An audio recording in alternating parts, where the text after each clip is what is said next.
गुस्से में बोले गए शब्द दूसरों के दुख पहुंचाते हैं। गुस्से की वजह से हमारी सोचने समझने की शक्ति कमजोर हो जाती है।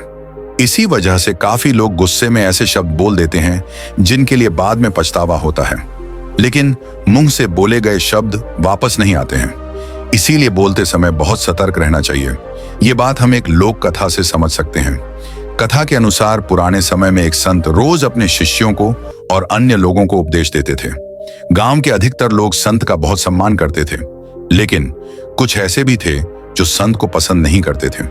एक दिन संत से जलने वाला व्यक्ति उनके आश्रम में पहुंचा और सभी लोगों के सामने संत का अपमान करने लगा, लेकिन संत ने उसे पलटकर कुछ भी नहीं कहा। जब वह व्यक्ति बोलते बोलते थक गया तो चला गया। गांव के लोग ये देखकर बहुत दुखी थी। संत ने अपना प्रवचन फिर से शुरू कर दिया। जब वह व्यक्ति अपने घर पहुंचा तो उसे अपनी गलती का एहसास हुआ। वह अगले दिन संत के आश्रम पहुंचा और उनसे माफी मांगने लगा।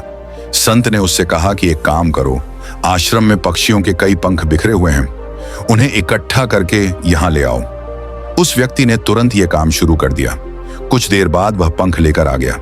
संत ने उससे कहा कि अब ये पंख अपने नगर के बीच में रखाओ। वह व्यक्ति संत की आज्ञा मानकर नगर के बीच में पहुंचा और सभी पंख रखकर संत के पास पहुंच गया। संत ने उससे फिर कहा कि अब एक और अंतिम काम कर दो, वे सारे पंख वापस लेकर आ जाओ। जब वह व्यक्ति नगर के बीच में पहुंचा तो वहां रखे सभी पंख उड़कर इधर उधर फैल गए थे। सभी पंखों को इकट्ठा कर पाना उसके लिए बहुत मुश्किल था।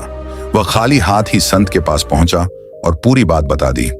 संत ने उससे कहा कि भाई, ठीक इसी तरह जब हम गुस्से में होते हैं तो जो कुछ भी बोलते हैं वह दूसरों को दुख देता है। जब हमारा मन शांत होता है तब हमें गलती का एहसास होता है, लेकिन तब हम कुछ भी नहीं कर सकते हैं। जिस तरह सभी पंखों को इकट्ठा कर पाना संभव नहीं है, मुंह से निकले शब्द वापस नहीं लिए जा सकते हैं।